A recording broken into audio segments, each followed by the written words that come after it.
Boom, we're back. Squeeze the Neck podcast with my new mate. I nearly called you Scott Ascombe then because we just spoke about him. Danny Mitchell, nice one, mate. Thanks for doing this. No worries. So, former UFC, Bellator, Vale, Tudo, over 100 fights from what I'm told, from what I read on your Instagram page. So, act clever while the camera's on. But as I say, mate, thanks for doing this. For anyone who doesn't know, tell us who you are. So Danny Mitchell, I've been training in martial arts since I was 10 years old. I am nearly 40 now, 39, 40 next year. So, I've been involved in martial arts for a long time. Started coaching when I was 18, up in a gym when I was 18. Damn. So I've never had a real job. I've managed to just blag it and as we all do. Yeah. So I've lived it. I've basically just lived the martial arts life. You know, I've lived in this gym we're in now. When I got signed to the UFC, I was living upstairs in here, sleeping in here. Yeah. Mate. So I've slept in gyms and just lived lived in Thailand and just lived the life. Properly really. done it. That's properly living the life, isn't it? Living above gyms and going to Thailand and stuff. Yeah, But where are you from originally, mate? You're a Doncaster boy. So this town we're in now, Thorn in Doncaster, this is where I've been born and bred. Right. So been here all my life. The gym that I own, AVT, is in Leeds. Just ended up there through a series of events. I just ended up with a gym in Leeds. But my original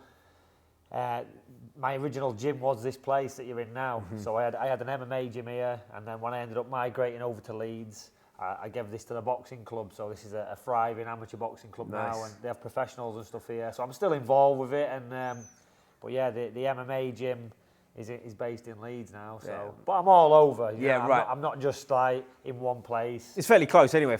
I've drove from Leeds today, about an hour-ish, if that. Less than that. Yeah. So Morley's right on the outskirts. So I get there pretty fast usually. But I'm always different gyms. I spend a lot of time now sort of teaching seminars and travelling around. Most of my students now who have been with me for a long time have opened their own gyms. You're at that stage already? Yeah. So it's a case now of, I'm visiting their gyms and helping them, set systems up for them to, they need help with coaching or the business side and stuff. And I think that's really where I'm at now, is more I'm like overseeing rather than I'm on the mats doing the graft. Because that can weigh you down, can't it? Teaching and I've done that for years. I'd get up in the morning here, I'd drive to Leeds, I'd teach the morning sessions, then I'd do some privates, do my own training, then I'd teach the evening sessions, then I'd drive home, or I'd sleep in the gym, and then that'd just repeat every day. And obviously you can only do that for so many years. And especially when you're fighting as well, right? It's got to fucking weigh you down, that's it. When I'm fighting in the UFC, I'm teaching full time, and I basically train. I'm not saying I train myself. I did bring coaches in, and I had different training partners come in, but I was teaching full time and then just trying to arrange my own camp around that. So and do you know what though? It's the more I speak to people and stuff, there's different schools of thought, really, isn't there? There's something to be said about that, of being sort of the captain of your own ship a little bit as well, isn't there? Because it's not ideal, but there's pros of that, I think, as well, isn't there? Because you know what you need. Ultimately, you can lie to yourself and you can be lazy, but ultimately, don't you, to a certain degree. But if we step back a bit, mate, like when you got into martial arts, like how old was you when you originally got it? Was you from a single discipline? So I was 10 years old. So as young as I can remember, I wanted to do boxing. Right. That was like the thing. I'd seen boxing on TV or whatever. I've got pictures of me as a little baby with boxing gloves on and stuff.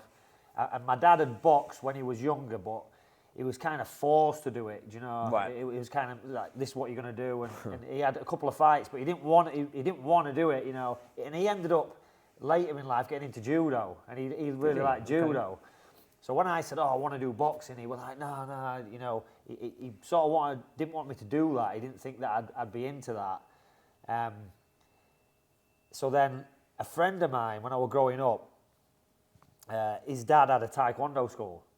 So just a local taekwondo school. So I'm interested in like martial arts and that, and I want to learn. And my friend's dad's got this school and he's learning, he's like a blue belt or whatever he is in taekwondo. So I'd be like, show me some moves, and we used to wrestle with each other and fight with each other. And one day his dad just, brought us in and said, there was a group of us and we're all into like the WWF old school wrestling, so we're all wrestling with each other and punching each other, and people are getting bust nose and that.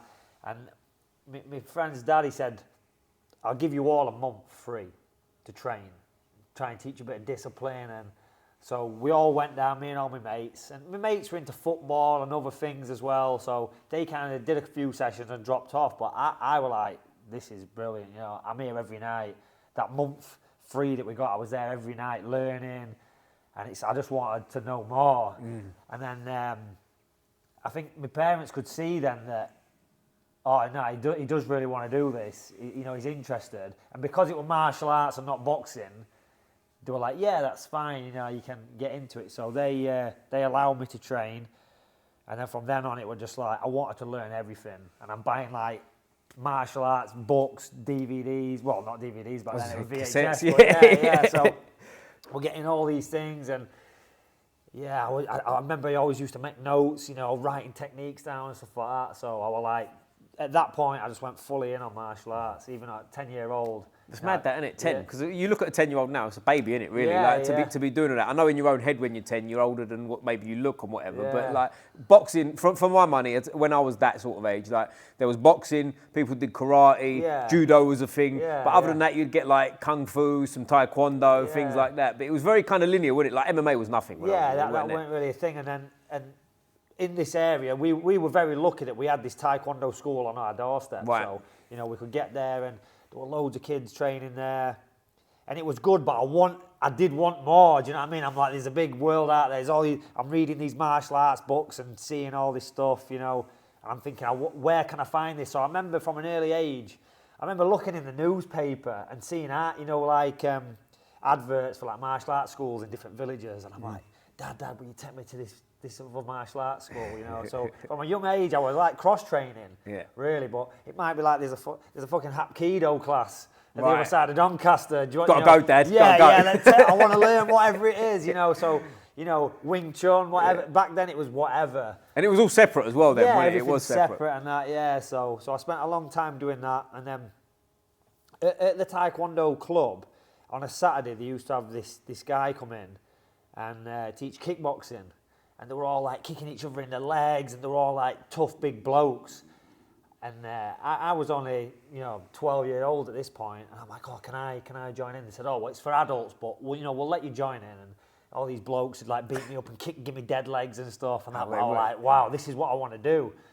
So then I started like competing in kickboxing, and I thought, you know, this is like the next step up. This is where I want to be.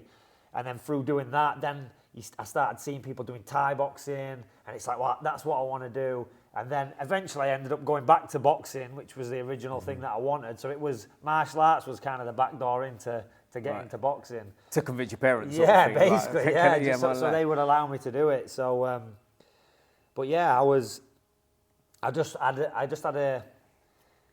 a mind just for learning. Like I say, I was writing everything down, and I think this helps me as a coach now, because I can recall stuff that I learned when I was 18 years old, and you know, I'm good at like remembering things like that because I just wrote everything down. I had loads of notes and stuff. Well, it's funny, do you know what? I don't know if you're related to this too. Is sometimes like we've all done hard, long training sessions where it's like over the years, it's not that you forget, but you don't remember specifics. But there'll be little simple things I'll remember that, like an old coach in the corner will come up and just give you a little sort of like, keep your left hand up when you move to the right. Something, you know what I mean? Like I'm making that up, but simple. And them sort of things always stick with me. Did you have that kind of thing going on as well? Yeah. So, but all those, like I say, all those things, I would write them down. Right. I'd get these little bits of information, I'd write it down, and I just had pages and pages of writing where I'd like compile it. And made like a Bible of martial arts, if you like. That's cool, that, isn't it? I like that. Yeah, I like that. So even now I write everything down and stuff. And I always tell people when I teach seminars, I'm like, I've just taught you 10 techniques. Like, go home, write it down, and it's going to help you recall that. So yeah, I just had a love for like learning martial arts. And I remember I was just at a car boot sale one day, and I just see this VHS tape, and you know, there's a guy on the front with like a gi on, like doing this, and it says Ultimate Fighting Championship 3, and it's like no rounds, no gloves, no rules. And I thought, what is this? I'm thinking this is like some kind of illegal tape that I shouldn't be seeing. So I'm looking at it, and I'm like, is this like fake? Is this some kind of fake, you know, like WWE kind of thing? And so I remember taking it home, putting it on and watching it, and I felt like I was watching something illegal. I thought, you know, like a snuff film. Was it? I'm watching it like, is this allowed? Should I even check in, have see if this? your mum's watching and all that. Yeah. And then obviously see all these different styles fighting each other. And at that point, I was like, this is what I need to do. This is what I need to be. This is where I want to fight. That's crazy, isn't it? Yeah. What year are we talking now? We're talking 2000s by now. Yeah, I'd say that was probably the year 2000. About then. So yeah. still, like, again, in the UK, if you spoke to most people, they wouldn't have known what UFC was, right? Exactly, It was still like almost like you're saying, a bit of a like undercover sort of, like don't tell people. An underground thing, yeah. So, so that's really what set me on the path that I'm on today. I saw that and I thought they call it the Ultimate Fighting Championship. I'm like, that is the perfect name. Right, yeah, that's what I want. Ultimate, like that is the, the truth really. Because there's all these martial arts and I'm going around thinking, which one's the best one? Which one should I be doing and that? But that just solved that problem instantly. Yeah. And back then, rules were limited. They're more limited back in the day than they are now. Was it still sort of bare knuckle when you're watching it, or was it gone past that? Yeah, so it was bare knuckle. So the first one I watched, I remember, was UFC 3. Oh, right, so very raw. Because Hoist Gracie didn't win. He got injured, I think, didn't he? He got injured by chemo. That's right, Yeah. And then some guy called Steve Jenham, who was like a ninja. Yeah. He was the alternate, and he went in the final and hit someone with like a tiger claw, and he won, which was crazy. Right. So at that point, I could have thought, I'll do ninjutsu. That could have been the thing. It could have all gone wrong at that point, yeah. But then, so I went back to that car boot, and I found the guy with all these videos, and I bought 1 and 2. I went back and then I saw that Hoist won, dominated everyone. I was like, this is what I need to be doing. Right. And at the time I was training in Doncaster, and we were doing all kinds of martial arts. I did Jeet Kune Do, like Bruce Lee's martial art. I trained with one of his students. Did you? A guy called Larry Hartzell, who passed away. So I trained with him. And I was doing a screamer, like stick fighting. Stick fight, So we did that. I had fights in that. You actually had competition? Wow. Yeah. No. So anything. Yeah. I would do any martial art, and then, but the gym we was training out of, it was like a real old school gym. It had a ring on the floor, and there would be guys who would come in on a weekend and they would grapple. They had gis on. Okay, proper like Jiu Jitsu style grappling. So they'd have like, I remember they had like rugby shorts on, and then they had gi jackets, like no belts, whatever, and they'd be ragging each other around and that. And I'm like, this is cool. And then, so I'd see them, and every now and again I'd join in, and they'd just rag me around or whatever. Were you still a kid at this point? Yeah. Right? I'm like a young teenager. And what was you like as a teenager? Was you sort of a man-child, or did you look the age you were? No, I was pretty skinny, because I was always training martial arts, and I was very, like, a lot of my mates started going to the gym and lifting weights, so they started getting bigger, whereas with me, if I had the choice, I'd either go training, and I'd be boxing or whatever, or I'd be running. They were the two things. Right. So I was like, I wanted to be fit. Mm-hmm. So I was quite skinny as a kid. I was tall, but I was lean. And these big rugby lads they'd just play with me, just smash me in or whatever. And then, I was learning little bits of grappling, so I'm doing Jeet Kune Do and we're doing like positions on the floor, we're learning grappling positions. So I'm getting like bits of it, but I'm not doing Jiu Jitsu at this point. And then there was a tournament, I think it was down south somewhere, like back maybe 2001. Ooh, okay. A Brazilian Jiu-Jitsu tournament. Now, I didn't go to this tournament, but the guys who was in the gym, who I was watching, went to this tournament and competed, and the guys who won their divisions all got promoted on the podium. Yeah, they got the blue belts. So 2001, these guys are getting the blue belts or whatever. And so I turn up to the gym, and now all these guys who had these gis have got these blue belts on. And I'm like, these are like, they're proper now. These know what they're doing now. And one of those guys was Ben Poppleton. Okay, all right. Yeah. One of those guys was Neil Owen. Uh-huh. So obviously later they would become legends in their own right. Ben became the first ever Englishman to get a black belt from a Gracie. Was he the first? Okay, yeah. Yeah, the first ever to get a black belt from a Gracie. He got it from Carlos Jr. When he was in Brazil. In Brazil as well, serious. Like, So what happened is, so I started then training with these guys, and again they're just beating me up or whatever, and it weren't like a proper structured class. It were just some dudes all grappling with each other, and then there was kind of a split. Everyone sort of went the separate ways, and there was people with their own gyms, and everyone had their own ideas, and it kind of like everyone split in Doncaster, and it was like an epicenter for Jiu Jitsu up here. It was crazy, like the amount of people who came from Doncaster back then. Like I say, they all got the blue belt around a similar time from this tournament, and I remember as well, it was called Anaconda BJJ. Okay. That was like the name of like the affiliation. That this Brazilian guy had come over and he'd give all these blue belts out, and he basically created his own association here. Right. Okay. I think he ended up getting deported or whatever. Did he? Like, yeah. Back home, mate. Yeah. So everyone kind of fractured off. There were people had different gyms, and I didn't drive. I was a young kid, so I just sort of stopped going. There were no jiu-jitsu there, but I had friends around this village who were training with me. We're doing a bit of boxing, kickboxing or whatever. So we just started grappling with each other. So we just grapple. We'd learn off DVDs, off, books, things like that. And we were just learning, training ourselves basically. And then one of my mates had a car, and he's like, I found this place in Pontefract, not too far from here, 15, 20 minutes away. It's like, there's a guy and he's a blue belt and he's teaching. And I'm like, yeah, let's go and train with him. So that ended up being Darren Curry. Okay. Who was the head of combat base. So we trained with him. And I think we got a PT. We got a PT from him. We did some techniques and we rolled with him. And, he beat us or whatever, but we did all right. And he's like, where have you guys been training? And I said, we're just with each other. We're just, rolling with each other. And he's like, you're pretty good, So we ended up going there, a couple of times.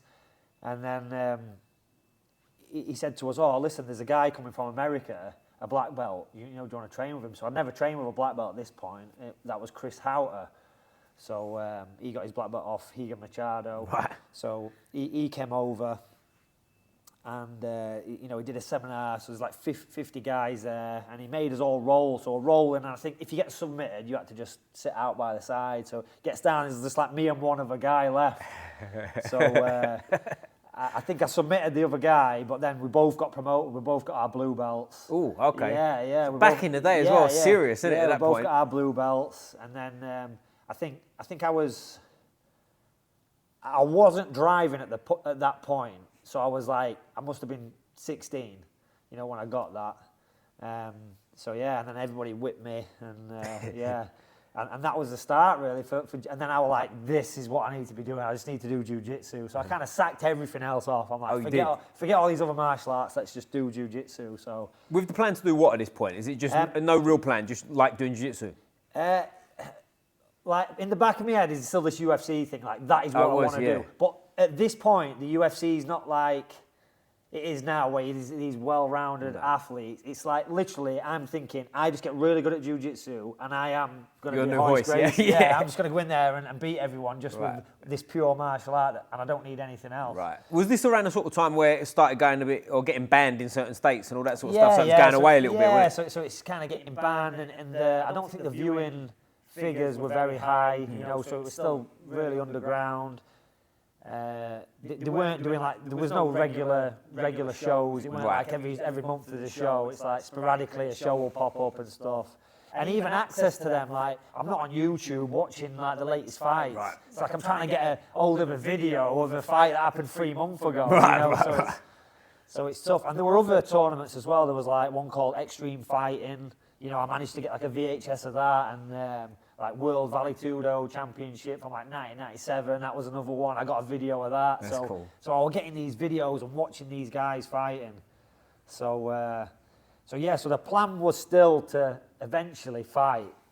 And then as I sort of got a little bit old, a couple of years in, I'm like 18, 19, then I started to realise all this like boxing and kickboxing, what I was doing before, I actually need that back in there if I'm going to get anywhere. So then I started, training everything again. Was there any MMA fighters about? Was there people that you could go and spar with and stuff? Yeah. There was people around.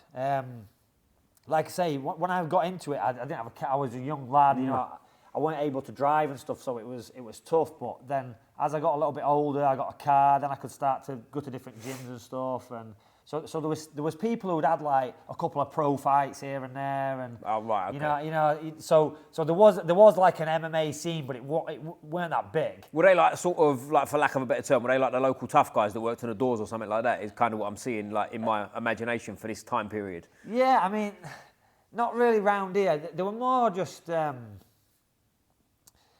I'm trying to think of some of like the people. I mean, even back then, I remember going to a tournament and a friend of mine, Clifford Moore, who sadly passed away, he fought Michael Bisping's brother. Did he? Okay. Yeah, and it was like this mad tournament where you could, it was bare knuckle, but you couldn't punch to the head. Right, okay. Or you could wear boxing gloves and you could punch to the head. So we could be fighting and I've got gloves on and I'm punching you in the face. You've got no gloves on. You can't, you know what I mean? You're not like, different rules, Yeah, it's like this weird mixed rules. Well, in the UFC for a while, I think it was the same with boots, wasn't it? You could wear boots or not, but you couldn't kick with boots on and shit. Yeah, I did a little video of the Mark Kerr thing. Oh, did you? Okay, yeah. So I haven't watched the new film. I need to watch it. But I saw the first fight at the beginning of the film. Have you seen it yet? No, I haven't, no. Right, yeah, so they show is his first fight at the start of the film, and it's just like a reenactment. So I put the original footage from the I have original seen this. fight. Was that you put it up? Yeah, sorry, I've seen this. So I put that up and I spoke over it and said, this is the original fight. Because he comes out straight away and kicks the guy, and then the referee starts telling him off. Right. And people are like, why are they shouting at him? But it was because he's got the boots on. He had the wrestling boots, so it's hard to wrap your head around if you don't understand the rules. Yeah, but also, like I started Jiu Jitsu. I'd boxed before, but I started Jiu Jitsu like 2014. Yeah. And it was obviously a lot different to when you started. But even then, like when I was telling like my mates that didn't do any combat at the time, I'm doing Jiu Jitsu. What's that? Do you know what I mean? It was still like not odd, but like still not known. Yeah, you know what I mean? But like now, everybody knows what an armbar Everyone is. knows. Yeah. Everyone knows what a rear naked choke is because the UFC. It's the Conor McGregor era. We're living in the McGregor era where now everybody knows because of McGregor. Your average layman on the street knows what an armbar is. And there's also jiu-jitsu, I don't know about up here, but in London where I am, there's like jiu-jitsu school on fucking every other corner, man. Yeah, you know what I mean? Like they're everywhere now. That's it. And you've got access to like black belts. So back in the day, a black belt's like, nobody's a black belt. Right. There's these Brazilians who come here now and again who are black belts, but there were no real, now every city's got, 10 black belts. I've got 10 black belts at my gym. Do you know what I mean? Right. Which is crazy. And I never, when I got my blue belt, I was like, this is it. I am the man. Like I've made it. That was the only belt that I really wanted to achieve. Right. And then after that, the belts just came. So I'm assuming there was no other coloured belts on the mat, right? When you showed up. So Darren Curry was him and his wife Helen. I think they got their purple belts just before I got my blue belt. Oh, right. So they were like almost like mythical beings gods, at this point. Yeah. So I would have we'd still be training ourselves at this point, just rolling in a garage or whatever. And then we'd have, I remember like an exact thing where we didn't know, we knew escapes from like every position, but we didn't know any from Neon Belly. and there were no DVDs or books that showed Neon Belly escapes. So I'm like, Darren, can we get a PT on Neon Belly escapes? And I remember the techniques and everything what he showed. We just, because we had these massive gaps of like knowledge where, we don't know what this move is. How do we escape this? So that's what we'd do. We'd kind of go to him and say, fill in the gaps. Yeah. And he would have a little bit more information. Yeah. But I tell you what, mate, that to me, like, even though it's sort of old school, I think in part, that's a good way to learn, isn't it? Like teach me this specifically and figure that problem out. Because nowadays, a lot of people, I've mentioned this on it before, like when I've been teaching, like a white belt put his hand up and go, when he goes from K-guard to worm guard, and I'm like, firstly, I've got no fucking idea what you're talking about, but you're making it too complex, you know what I mean? Whereas there is a beauty in the simplicity of things at times, isn't there? Yeah, things were simpler then. And now it's, like what probably took me 10 years to learn, I could dilute it down and teach someone in 6 months. Right. It's that, because we're trying to find who knows this, and someone would show us something, but it wouldn't quite be right, and we'd have to go somewhere else. But it was a good way to learn. But now it's so much faster, obviously with the internet and stuff like that. It's and more people doing it. People innovate, don't they? Do you know what I mean? Everyone finds little things that they've never been taught. They just figure it out, and that becomes. We all know like the blue belt who's got a special move that's like elite level. The rest of his game ain't, but that one move is like fuck if he gets me. And then I'd have things like that. Like I think, I figured something out here. I've got this move, and I'd be doing it, and then I'd do it on. I'd show someone else. I'm like, oh no, that's this guy showed me that move. You're doing it wrong. So there's. nothing. Everything's been done before somewhere, you know. Right. But yeah, so that was kind of the jiu-jitsu journey. A lot of it was just off my own back, really. That's cool, and we jump around a bit, but when did you eventually get your black belt and who was it under? So I got my black belt, so I stayed under the same lineage. So I was with Darren and Helen, and then again, Chris Houghton was coming over. He's based in California, and so I got my black belt from Chris. And when was this? When was the time? I was 27 years old. Right, so 12 years ago, if my maths is correct. So yeah. you would have been not early, as in there was black belts around, but yeah, you know, so I was at the time. I was one of the youngest black belts in the UK. Was you? Yeah, oh, right, okay. Even at 27. Yeah. Now it's like fucking 27. Yeah, it's late to the party. Yeah. But back then, I think I remember getting it, and there's a guy who just got it at like 26. You know, a little bit before or something. Right. So I was one of the youngest back then. But obviously now it's. I wonder what it is now in the UK, because I remember a few years ago someone getting it at 23 and they was the youngest. Yeah, and like now it's like it's got to be beaten. Yeah, I would think so. Yeah. Someone's got. It's got to be. If you're a 20-year-old black belt, reach out and we'll sit down and we chat about it. We'll see your journey. Yeah, that's it. Obviously, the age it's just getting younger and younger now. Well, there's this thing, and again, everyone can relate to this story. Like I know people now that are blue belts at 16, 17. Yeah. But they've been training the same amount of time as me. Yeah. Do you know what I mean? They just happened to be 6 when they started. Yeah, do you know what I mean? So yeah. they're essentially a black belt that ain't physically there. I've got it in my gym. Do you know what I mean? Yeah, guys who've just turned 16 and they've got the blue belt and stuff. It's with 10 years experience. Yeah, it's mental. It's crazy, really, the level that they're at now. Yeah. Like I say, it took me so long to figure out, you know, and you're getting sort of bad information back then. Right. Like any information was good, right, but it weren't necessarily the right information. I remember watching the old, and this is the Gracies just being cheeky bastards, really, but the original Gracie guard passing videos. I don't know if you've ever seen them. But it's basically you're inside the guard and you're just like feeding your arm under the leg. You're basically just getting triangle. Yeah. So they're just giving that information out to all these Westerners. Like, wow. And then next year they put out a triangle defense DVD. But good times though. When you look back on stuff, like obviously I weren't there, but like they're good memories. And I've said this before. That's kind of what I fell in love with. Is that era, if you like, that era of jiu-jitsu and that era of MMA when it was in its like rawest form. That's what I want. That's what I like to do. And now, again, I've spent all my life in martial arts and you know managed to make it my job. So now it's different. It's like. It's more sanitized. It's popular. But, I mean, popularity is good, but it's not what I like. I like the like underground feel of it. Do you know what I mean? Yeah. I so get now, you. now it's mainstream. So. But do you think it's like a bit of a pendulum effect? Like it goes one way and it will swing back a little bit, not as extreme, but it will go away again to the other side. I don't really know now. I think it's that much in the mainstream now. I think, like. I'll tell you what I think will separate a little bit is like, you know, like everyone now's a martial artist, everyone pretends they're a fighter and stuff, right? Whereas I think it'll separate a little bit. You'll have like like jiu-jitsu schools are, do you know what I mean? You'll have your sort of fighters and you'll have your martial art. I think that'll become a bit more of a distinction as time goes on. Yeah, I mean, like, it's like back in the day, everybody had a black belt in karate. Right. You know, everybody knows, my 7-year-old nephew's got a black belt in karate. It's like everyone's got a black belt in karate. Right. Like, will it become... That's the same with jiu-jitsu. Like everyone's got a jiu-jitsu black belt. Right. It's not like a niche thing anymore. It's just you got to be careful with it as well, aren't you, with that a little bit, because if it gets watered down too much, do you know what I mean? Because I might have told this on here before, but it's like when I was a purple belt, I was at an open mat and there was 7 purple belts on the mat, and you know what it's like, everyone's looking at me. So we're all like gunning for each other, we're all having good rounds. One of them, not mentioning no names, but one of them I wouldn't give a blue belt to. Do you know what I mean? And like everyone's tapping him multiple times, and like that kind of stuck with me. I don't know who the guy is anyway, but it's like that stuck with me a little bit. Is like, I don't want to see jiu-jitsu go in that direction where he's obviously got his purple belt because he's probably been around the mat 10 years and it's like, we just give him it. Whereas I don't think you can ever do that. Yeah, it's mad really. There is, and as a coach, as a person who promotes people, I've got this dilemma in my head all the time. Right. Because,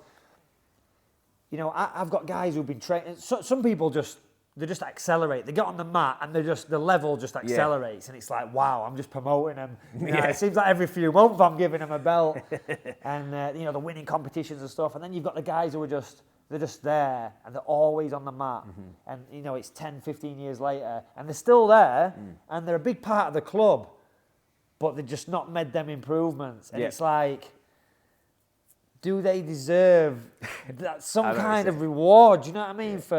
But I think that's acceptable to blue belt. I think you can have a blue belt for that, but Yeah. not above that. I don't Yeah, like if you're not good enough, you shouldn't be a purple belt and up. Do you see where I'm Yeah. coming from? Yeah, Like I know yeah. you're here, I know you've been here 15 years, but you're not there. Yeah, So I think it's got to stay yeah. cutthroat, innit? You know? Yeah, I mean, but you can also argue again, and again, this is the dilemma I'm having all the time. And speaking to my black belts, like we have like a little black belt council. I'm like, right, how are we going to promote this guy?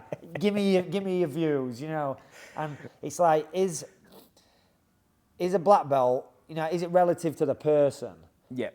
To a degree, I think it is. Now it must be, and I always use this argument. If you've got a guy with one leg, Right.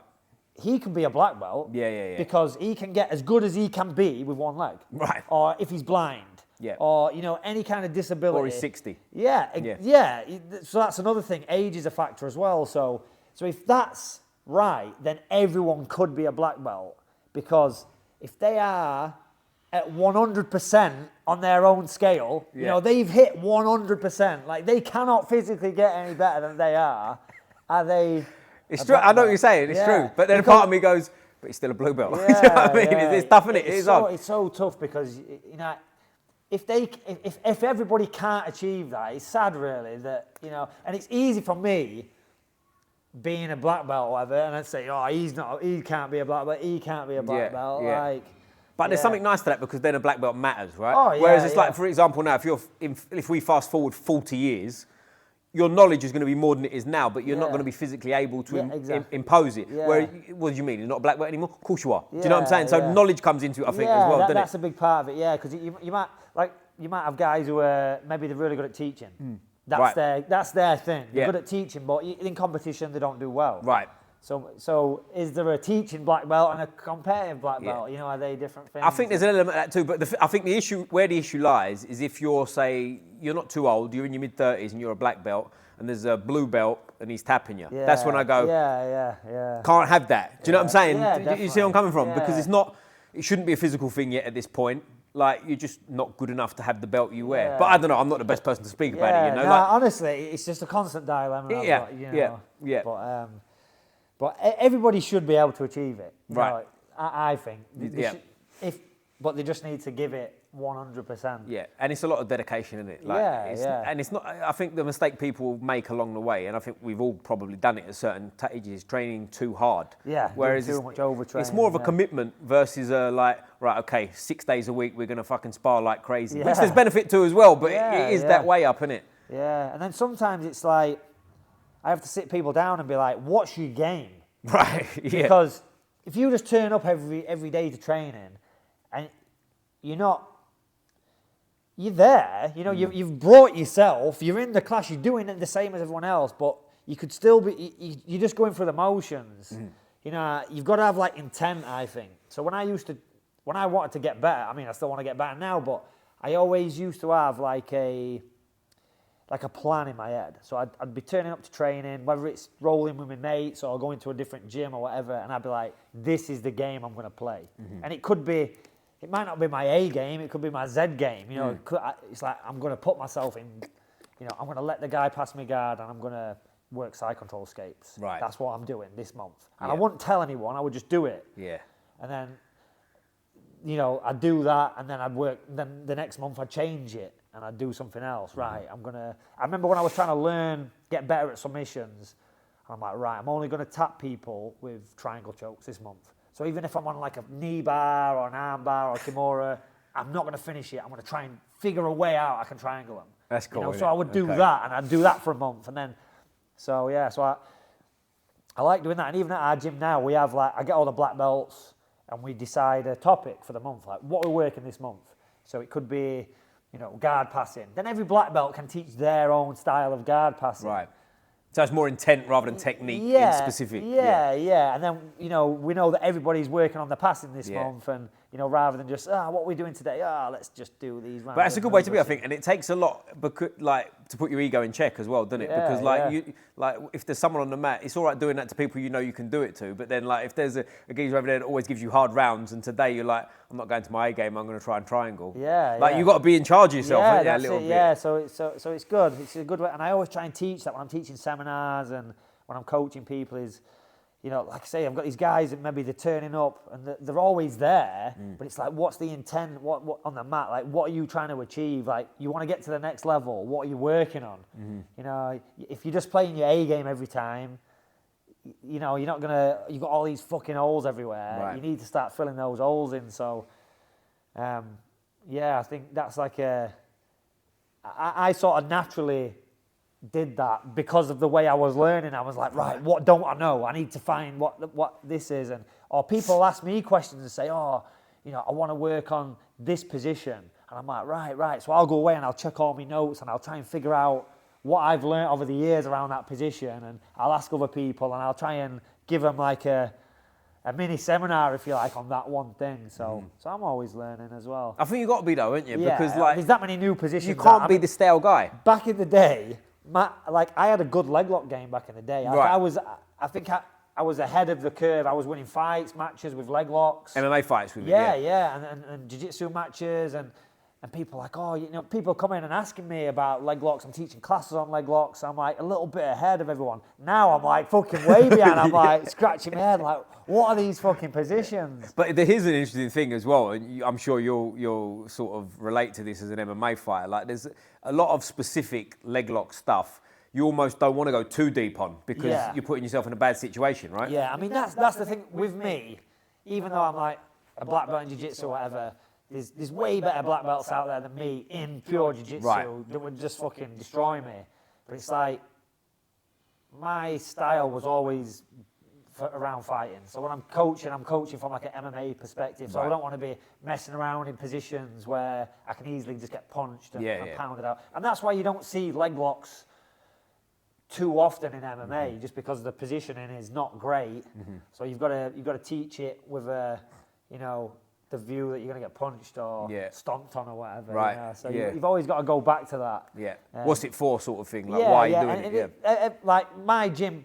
So back in the day, AVT. I mean, AVT is still a big grappling gym. Like the local Empire at the weekend, we won like the best team for adults and juniors. You know, Pure jiu-jitsu, Yeah. So we've got a good, you know, jiu-jitsu only squad, but I'd say 90% of those people who are competing in Empire doing jiu-jitsu are MMA guys. You know what I mean? Yeah, so but even pure MMA, I think, helps with jiu-jitsu in terms of things like urgency. Yeah, because like there's a lot of jiu-jitsu that they'll accept a position because they're safe jiu-jitsu, right? Whereas MMA fighters, they're not so happy to lay in a position because their game is like, I've got to get the fuck up out of me. Do you know what I mean? So I think there's elements of it that do help, even though it's not direct. It kind of around the way it does. And like you say, that's the idea of what it's for. Right. It's jiu-jitsu is a fighting style. You know, Yeah. it was built for fighting. So obviously you get pure jiu-jitsu guys who, you know, if you steamed into them in a boozer, they won't be able to do, you know, you'd be able to beat them up because they just haven't got the skills that like a fighter has. You know? Well, I'll tell you one, I'd like you to hear what you think about this too. I spoke about this on a different podcast as well. I won't say the gym because it sounds like I'm knocking them. I'm not. But anyway, they was going around some black belts or brown belts or whatever in the gym, and they was asking them if they think they could beat a prime Mike Tyson in a street fight. Yeah. And they're all going, yeah, I'll do it. I'm looking at them going, no, don't be stupid. You know what I mean? So it's like, what do you think about stuff like that? Because I agree with what you're saying. There's certain elements where pure grapplers don't understand how vulnerable they are in position. Do you know what I mean? Yeah, that's it. Yeah, and I think so. I really like it when you get like these raw beginners that come in who are just crazy. You know what I mean? They don't understand the rules and the etiquette of the mat, and they just start going crazy and slamming people on that because. And people always say at the gym, "Oh God, fucking, I don't want to go with that guy. He's going to injure me." And I'm like, "Listen, that's the guy who you're training to beat." Of course, you know, like. You just need to go back to basics and like, how can you neutralise this big, strong guy who's been doing CrossFit, who's come here, who don't give a fuck what belt you've got, and he's going to try and drive your head through the mat. And it's like, that's the guy we're trying to defend ourselves against. You're not going to be defending yourself against, you know, one of your training partners who's, you know, an accountant or something who does a bit of rolling. Sits down and holds your lapel. Yeah, that's it. It's going to be some nutter in a boozer. Of course, you know, smashing a pound on your head. So I agree. Because a friend of mine, a while ago, he was a brown belt at the time, and he was saying, I think I was a purple belt, and he was saying like, you know, the spazzy white belt, I keep getting it. And my view on it was, and still is, and it'd be interesting to see what you say, is like, when you get the spazzy white belt, for lack of a better term, that comes in and is a lunatic and stuff, try to tap them quick, settle them down, and then you can sort of play nice and try and again, go back to basics with someone like that and just try and control them. Yeah. Because that's what it's about. It's Right. like, can I control this person? Again, go back to UFC 1. You know, you've got Hoist fighting all these big dudes who are doing all these mad kung fu styles or whatever, and he's just controlling them. Even in his guard, he's just holding them, blocking punches, and then just slowly working his way to finish. So I would say do the same thing when you've got these mad white belts who, you know, are spinning around and doing crazy stuff. You should be able to control them. That's the idea. Otherwise, we turn into Hapkido, don't we? Not to knock Hapkido, but you know what I'm saying? We turn into one of them martial arts that people look at and go, that won't work. Yeah, do you know what I mean? Exactly. And that's the good thing about Jiu Jitsu is, and this is why boxing, Jiu Jitsu, Thai boxing, wrestling, all do well because we spar. Right. You know, all the other martial arts either don't spar or they spar in a very, you know, controlled way. It's not really a fighting art at that point, is it? Yeah, that's it. So we allow free sparring where you can pretty much do what you want. Yeah. So you should be able to deal with every style of like what people are going to do. You should be able to deal with that. So yeah, getting, you know, big strong powerlifters in and stuff like that. You should be able to. You should have an answer, right? Yeah, you should have at least something. You should at least be able to control them and tire them out and wear them down and then. So, yeah. I agree. Well, you've been in Vale Tudo fights and stuff, which is mad, but we get to that. When did it sort of turn into a career for you where it was like, this is a legit thing you can do for a living? Or that you wanted to do even? So when I'm like 18, so I went to college, I finished school, went to college, did 2 years at college, and I did like sports coaching or whatever. Right. Because I was into sport. And then that finished, and it's like, right, gotta get a job. I don't really want a job, you know. It's you know, I could work in a factory, be a bricklayer, you know, all these things. I'm like, I just love martial arts, and I was already teaching like private lessons. I'd be like, oh, give us a $5, I'll load pads for you, we'll do a bit of grappling, you know. So that's kind of how I'm getting by. So I just opened a gym. 18. Yeah, Shit, yeah, man. yeah.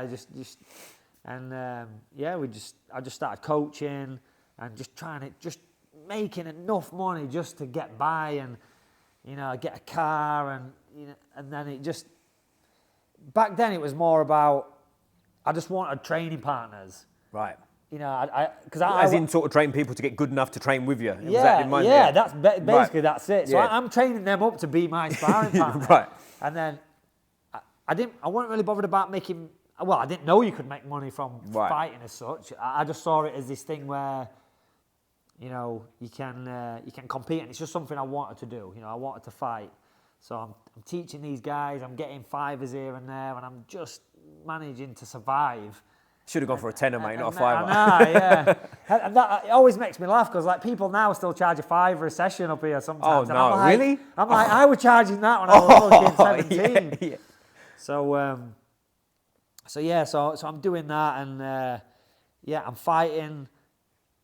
Started selling like tickets on events, you know, like 19, 20, I'm selling tickets, my mates are coming, you know, I'm getting like a $5 off each ticket, $10 off each ticket, and I'm like, oh.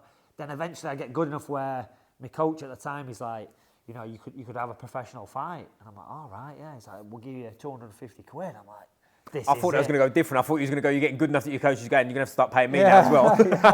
It's like 250 quid for your first pro fight. I'm like, this is it. Huge I've then, made right. it. You know what I mean? So I had my first pro fight, I get 250 quid. I'm like, wow, like, maybe I could make something of this. So I'm running the gym and just fighting professionally. And then I just like, if it were boxing, kickboxing, anything where there was paying money, I would do it. Oh, use that guy. Yeah, I'm like, listen, I'll fight. Yep. But I was the guy who actually wins, not the guy who does it for a backhander. Yeah, so I was going and, you know, fighting, and I think, so for my second pro, so I had my first pro MMA fight, I was 21, and then for my second one, there was a dropout in a 4-man tournament. It was up in the northeast, so it was 2 fights in one night for like a title and £1,000 in cash. Oh, like, right. I'll do that. So I got drawn against the promoter's son in the first fight, and I managed to beat him. Did you? He'd never been beat as well. Yeah. It was really good, and then I ended up in the final. So the first fight I won on a decision, and I was gassed. You know, like the fight finished. You know, I've given everything to win. I've won the fight. I'm gassed. I'm laid there. The guy in the other bracket knocked his opponent out in like 10 seconds. So he's fresh. So I'm like, oh no, this is not good. but I managed to land a head kick early on and knock him down. I couldn't finish him. I just didn't have the gas in the tank. But that sort of won me the fight really. So I won that. I got a grand. I got a nice belt on that, and I'm like, wow, this is it. So yeah, that was the start of the pro career. And what weights are you fighting at back then? That was so all of my early career, right up to the UFC, and just slightly after was welterweight. Because the reason I asked, first thing I said to you when I come in is like, I thought you was a welterweight. I looked at you, I said, you're a fucking lump, mate. Like, was you always big for the weight? Was it always a concern? I was always tall, yeah. Right. And then, so when I started, like for my first pro fight, I maybe cut 2 kilos. Oh, so, okay. And then for my next pro fight, I maybe cut 2.5 kilos. Yeah. And then slowly that weight increased. Then it became like a game. It was like, how big can I get? Oh, right, okay. Yeah, and I hate lifting weights. I'm not into strength and conditioning. Okay. Like if I was really into that, I would have probably done even better, Yeah, right. But it's just not something that I enjoy. So I would just, I'd be eating shit basically, and then I'd be doing crazy runs, loads of training, loads of cardio. They say you can't out-train your diet, but I'm telling you, I did out-train it back then. Like I would train that much, hours at a time, just so I could eat shit, basically. So oh, really? My diet was always the thing that was. That's mad, isn't it? Yeah, That you got as far as you did. And I used to look and think, right, what if this is how stupid I was. I'm like, right, let's get to 100 kilos and then see if I can get back down. See if I can get to 105, cut back down, and that's serious now, isn't it? That's big. And I used to do crazy sauna weight cuts and stuff, and like almost to show off, to say, look at me, I can sit in a sauna for 4 hours. Oh, okay. You know what I mean? Sat in a sauna with someone and watching them and seeing when they break, when they get out. I would never get out of a sauna before they did. Yeah. So, but it's interesting because the reason I brought it up is like I've trained with guys that fight at middleweight that are smaller than you. Do you know what I mean? So it's like, and that's not doing strength and conditioning like you've just said. So if you was, there's no way you'd have fought at welterweight anyway. Oh no. And then sort of, I'm in the UFC fighting at welterweight, and then after that, then I went to middleweight, and then I started training a bit better. So I actually got better at training after the time when I should have been, really, really dialed in. But yeah, I sort of depleted my body too much at that weight. I should have moved to middleweight way earlier. Oh, you think you should have? Yeah, definitely. And you said to me before, you still fighting now? Career's still in progress? So the last fight I had was in July. Was this an MMA fight? That was a Vale Tudo fight. Yeah. Wow. So I did that. Again, that's what I fell in love with, is the old school Vale Tudo rules. No gloves, headbutts, stamping on the ground. So that's the rules. It's like a precursor from what I understand, right? Yeah. I know what Vale Tudo is, but I don't know the official status of it. Is bare knuckle, you just said it, headbutts there. Is it basically no low blows, no eye gouge, no bites? Yeah, that's it. That's hits to the back of the head's allowed? No, so still, you've got to be careful. I think the original rules, you could hit in the back of the head, but just tidied up a little bit. Yeah, you've got to be safe, even though we're headbutting each other. There's got to be some element of safety there. Yeah. So my plan now?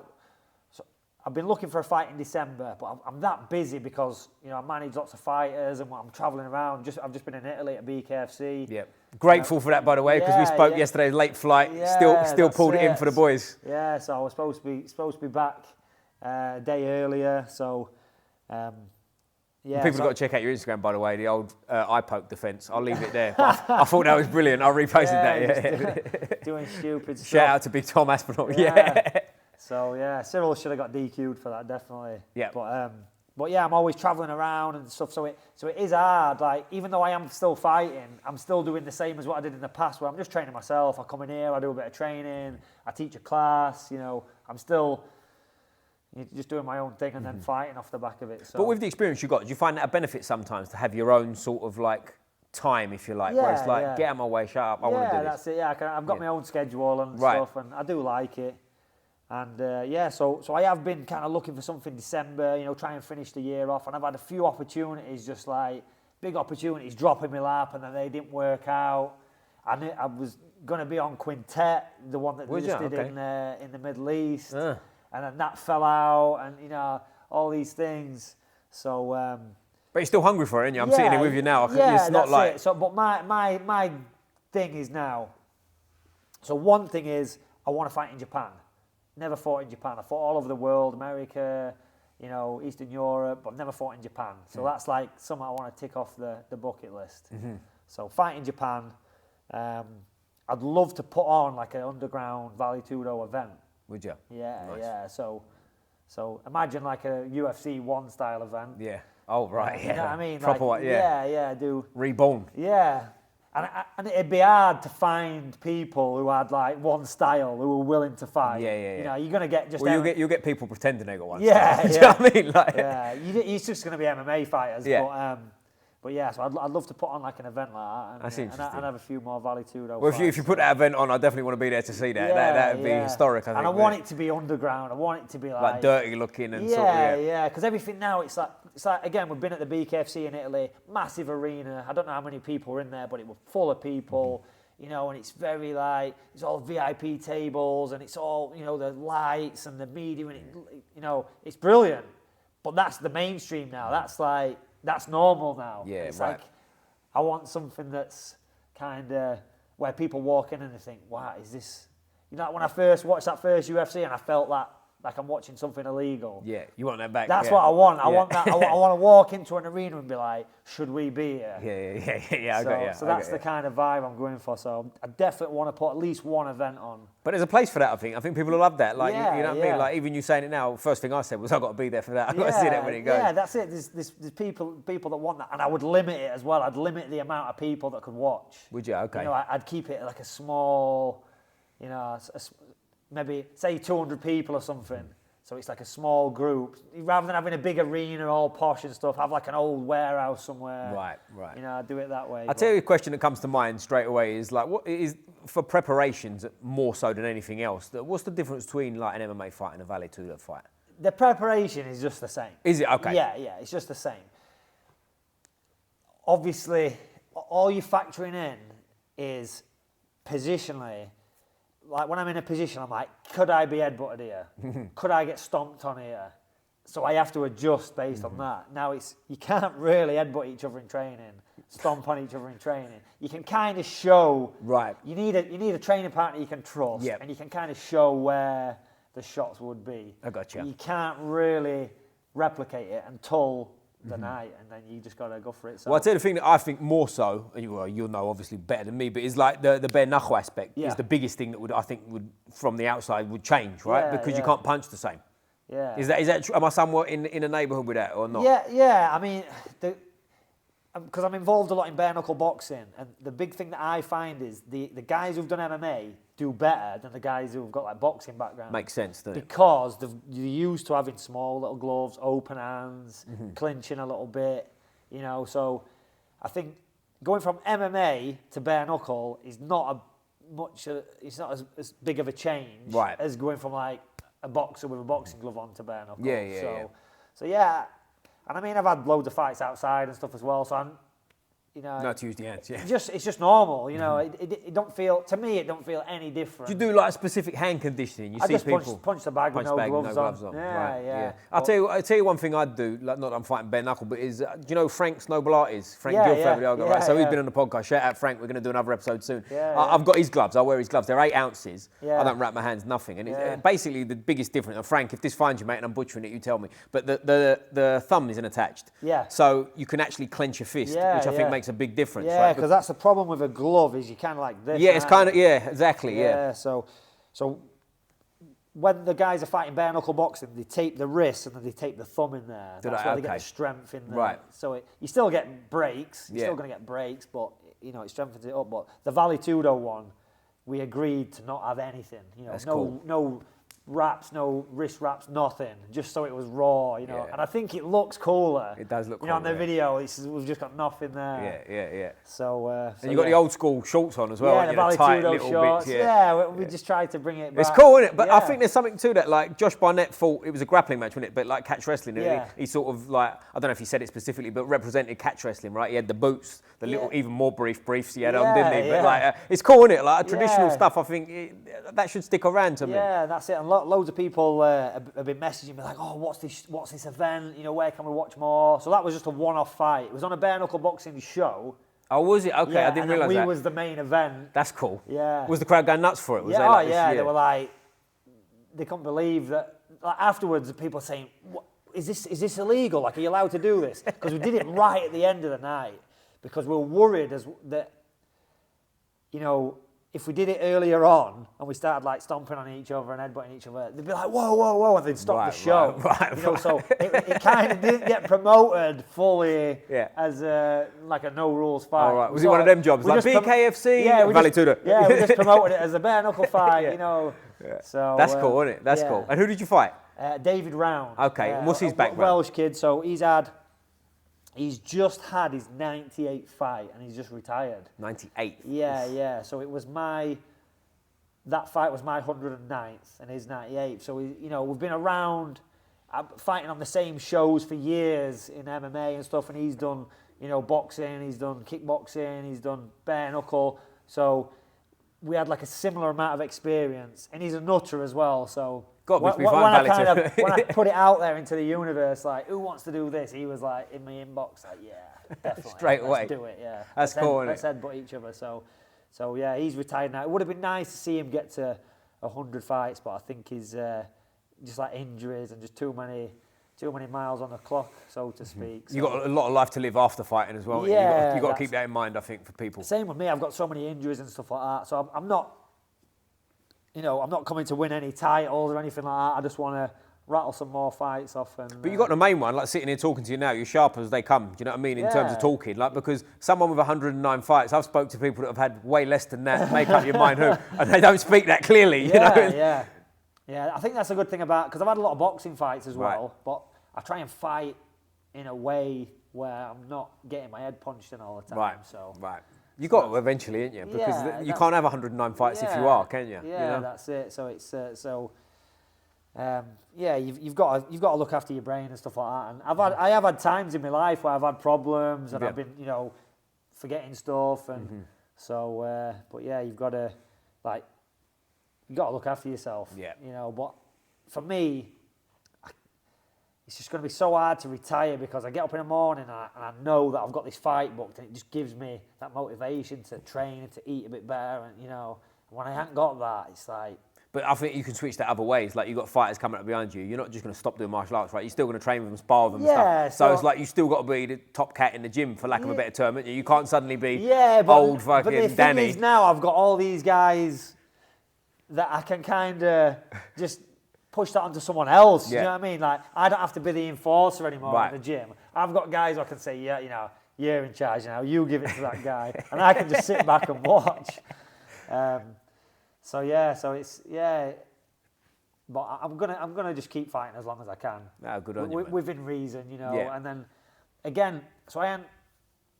In terms of doing Jiu Jitsu competitively, I did like 2 years ago. I did ADCC Scotland. I was like, I ain't competed for ages. I'm just going to drive up to Scotland because I love history as well. Right. And it was near the William Wallace Monument. Was it? Wow, that's cool. So I'm like, you know what? I'm going to go there, take some photos and stuff, and I'm going to have a grapple. And I made it like a little historical weekend. And then before that, I'd not grappled for a few years again in competition. So when I got this quintet thing that was on the cards, I thought, it got me motivated. I ended up doing like 30 rounds in the gym. And I started to up my grappling. I thought, right, this is it. It's going to give me some motivation. And then that fell out. And then I'm like, I'm just going to do some boxing instead now. But there's your answer. When you retired, you can still grapple, right? You can still have like a super fight with someone. Yeah, right? That's it. It's just getting that.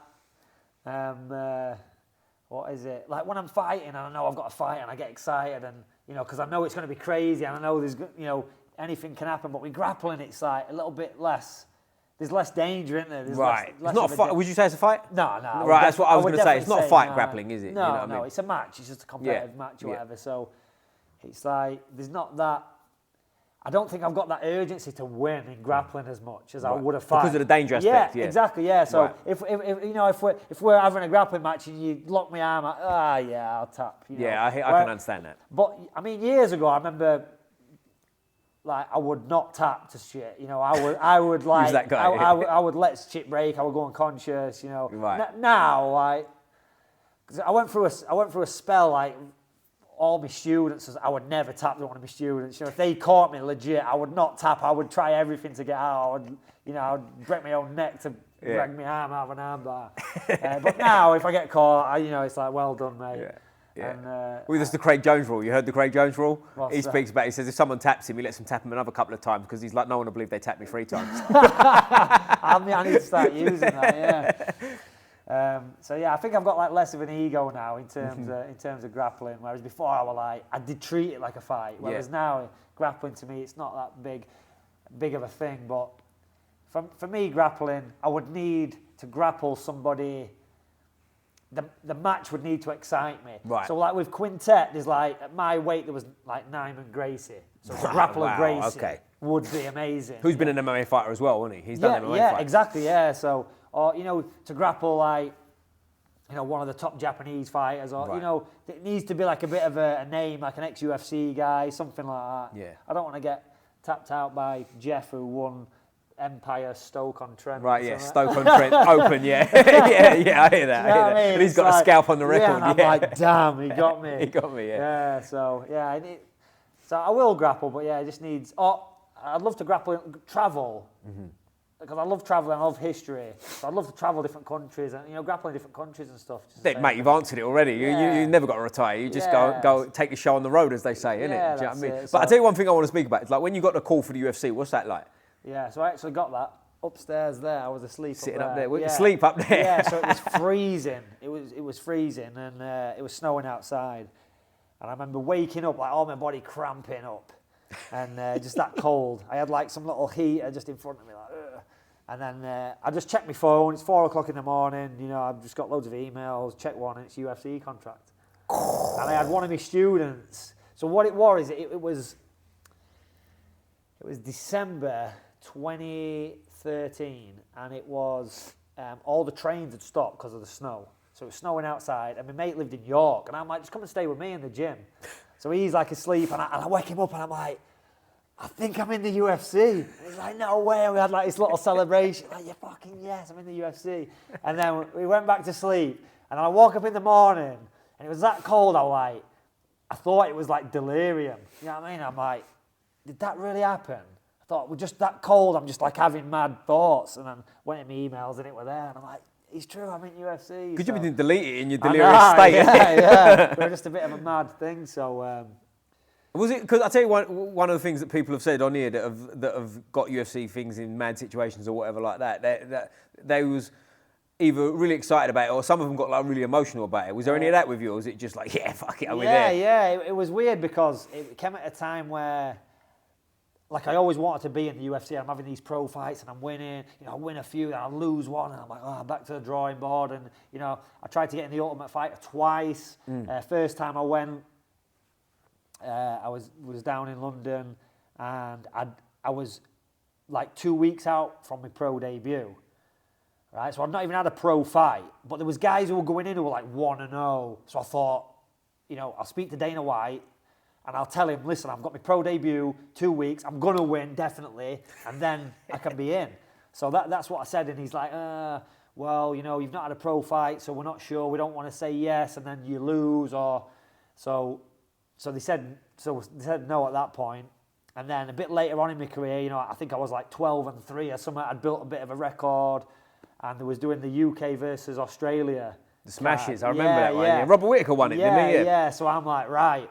So I remember me and Jay Furnace, who's a black belt who runs AVT with me now, we drove down and we slept in an old school because we couldn't afford an hotel, so we slept in like a fucking derelict school. Oh, wow. Yeah, and then we went there. Everyone's been sleeping in like the Hilton and that, getting up and all nice and fresh. We're like in this fucking old school. And so we went and, we did all you have to grapple, then you hit pads, then you have like an interview and stuff. I think it was Joe Silver who interviewed us that time. And there was like, looking at your record, Danny, you're 12-3, you're probably a bit too far down the line for some of these Australian guys who were like 3-1, 4-1, so... you probably had too many fights. And I'm like, fuck, can't win it. So I've gone from not enough to now too many. So at that point, I sort of, in my head, said, well, if I can't get on the Ultimate Fighter at this stage now, right, they're not just going to sign me to the UFC. I thought, that's it, I'm done. So I just thought, right, let's just go on the road and fight and just, travel. And, I fought in America before I fought in the UFC. I fought in Sweden. I'm traveling around and fighting. And I thought, that's it. I'm happy with that life. You're making money from it at this point. You're like, Making not have to worry. Yeah. Gym's running all right. Yeah. You know, it is what it is. So then I ended up taking a short notice fight in Sweden, and I ended up beating the guy. And in my changing room was Jens Pulver. You remember Jens? Of course, Pulver? yeah, legend. Yeah. So he was there with his brother and his manager, and I had the fight before him. And, you know, we're talking about a situation, oh yeah, I've took this fight last minute, just jumped in and stuff. And I didn't even have a coach. I had one of my students that just come with me I said, just give me water. Just hold the bucket, yeah. That's it, yeah. And that we didn't have an hand wrapper, we had no hand wrapping kit. Oh, wow. And so Jens' brother's like, do you want me to wrap your hands? And I said, nah. I said, I'm just going to go and strangle him anyway. So, and then I went out and I strangled the guy. Yeah. The guy who had just got cut from the UFC. Ooh. So I went out, strangled Who's the guy? Bessam Youssef, he was called. Okay. So he was there was like a big thing when Gustafsson and everyone got signed. They got like a lot of Swedish fighters in there. And so he just got cut. He's fighting in his hometown or whatever. And then, I beat him. So I came back to the changing room. So as I'm walking back in, they'd not seen the fight. They're like ready, waiting to walk out. Oh, how did you do? I said, yeah, I strangled him like I told you. So they were all laughing. So anyway, after the Jens had fought, his manager came back and he said, oh yeah, give me your email or whatever, and we'll exchange emails, and if I can get you a fight in America or something like that, So he took my email. He'd gone to like Joe Silver, told him this story about this crazy guy who took this last minute fight. So they just got me a UFC contract. Man, some things are mental like that when you hear these stories, so just by chance. So when I actually got signed, it was like I'd given up on the dream had gone really. It's like, I'm not going to get in the UFC now. Let's just have some fun.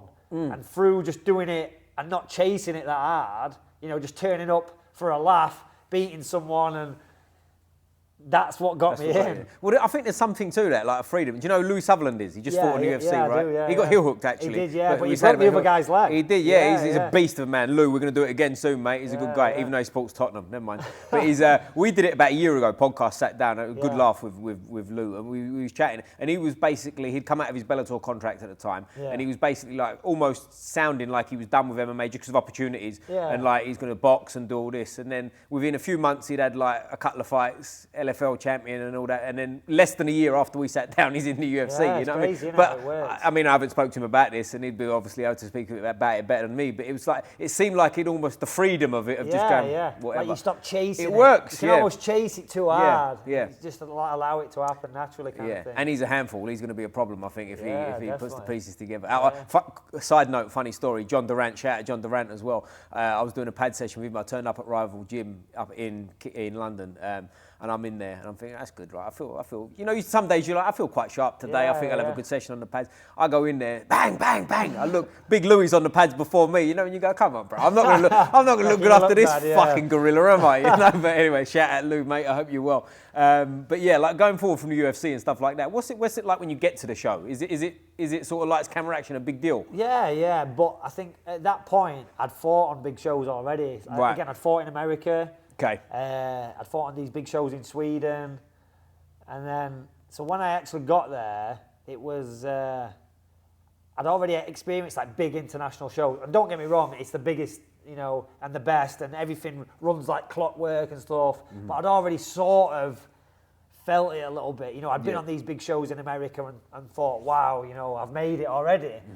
So it weren't like a I've made it moment when I'm walking out in the UFC. I'm just walking out like, wow, yeah, just enjoying it and stuff. So So you didn't shrink in the moment? Nah, I did enjoy it. It just came at a super bad time in my life. So I got signed to the UFC, and then my dad got diagnosed with cancer. He had throat cancer.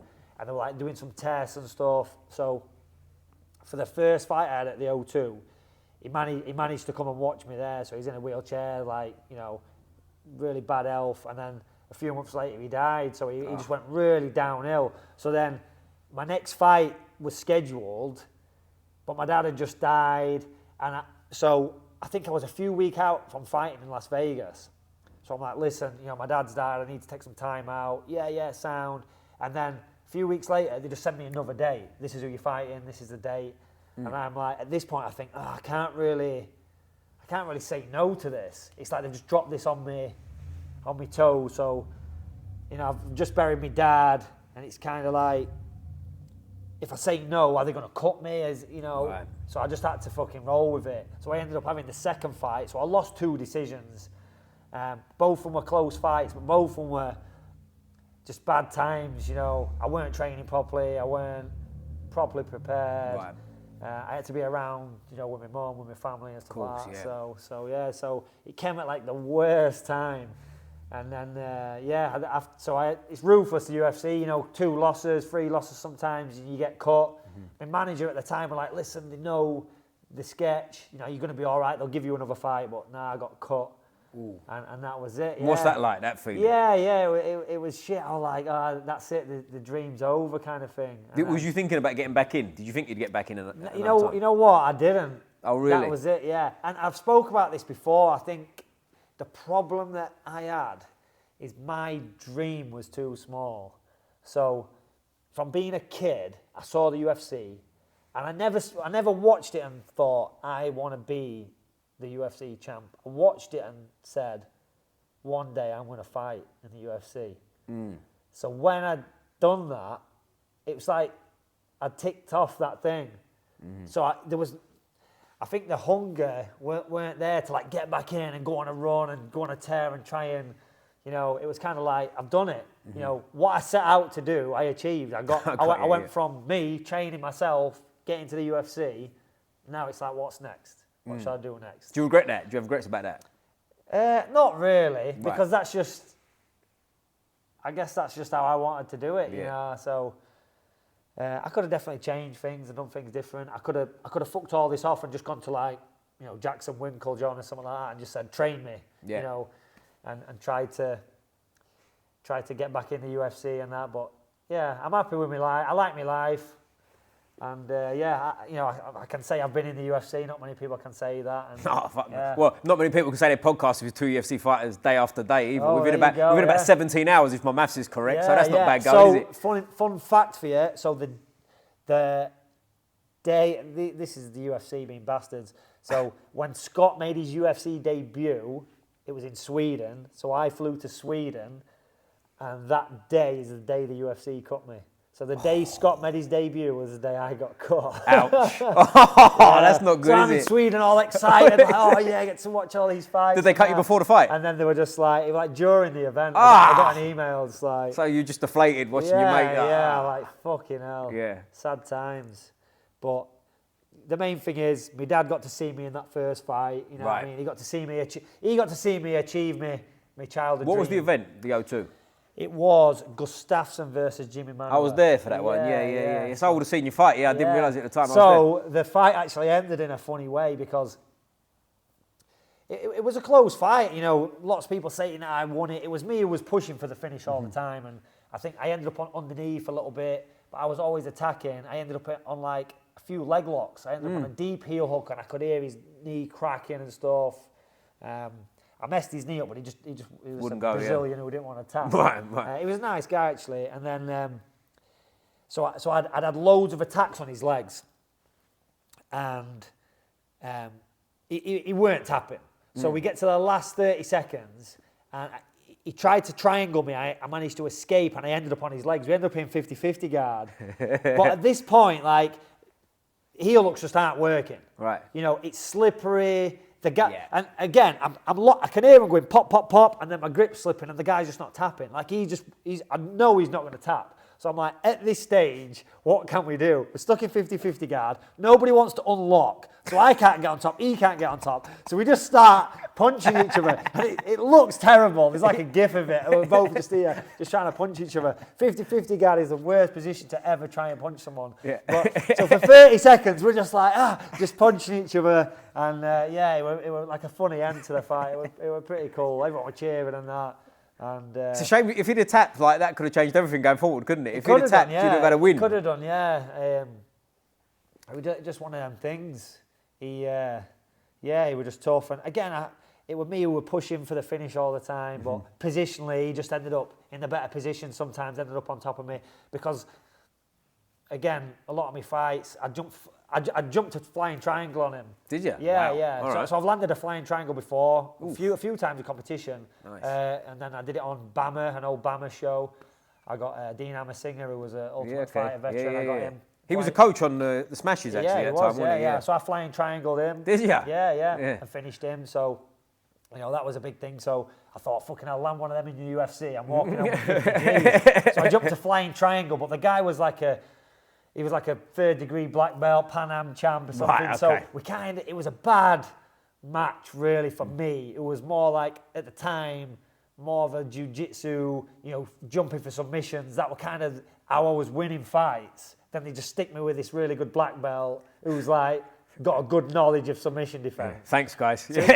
So it kind of neutralised a lot of what I was doing. So I think I jumped a flying triangle, ended up underneath him and started attacking his legs and stuff. But it's great life experience, isn't it? Oh, Just to look back on, man. Like fighting the O2 and going for these, because I had Brad Pickett on it as well, who fought on that card. Yeah, he did, yeah. And like, I don't remember specifically what he said about that event, but like when you listen, like you can see sort of a glint in people's eyes. Like win or lose don't really matter. Do you know what I mean? Yeah, it does, but you're looking back on it fondly anyway. Yeah, that's it. It was a good experience. It would have been nice to get the win, but yeah, just one of them. Such is life, huh? Such is life. Yeah.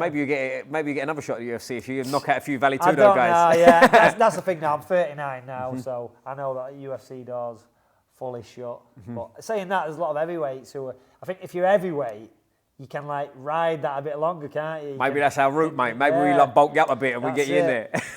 Get on some Mexican supplements. There you go. I don't know nothing. I know nobody. I don't know nothing. Yeah, but that's good, man. But mate, listen, this has been brilliant. I really appreciate No worries, your time. mate. Thank you. Before we finish, the most important question I asked you. Bear in mind where we are in the country and the accent. I don't think I'll get the right answer, but we'll ask anyway. Which football team you support? You know what? I'm going to have to say it's Leeds United, but I'm not even a football supporter. So is it too late to convince you to support Chelsea or what? What are we talking? I don't know. You can tell what the correct answer is. They need to at least be up north. But yeah, for me, I can't support Donny Rovers because they're just terrible. I mean, I was going to say, too where, low down. Where even are they? Who are you? Yeah. So I think Leeds United. Leeds represent Yorkshire, Yep. in my opinion. Well, but I've never even watched a live football game. Well, there you go. I've got to take you down to the bridge then, haven't you? We'll have to do a part 2 or something at my end. But your mate said that as well. Scott said Leeds as well, and he won't have Chelsea. But what can you do? But as I say, mate, I really appreciate you, mate. I always finish with the fists up like this. Squeeze the neck. Boom!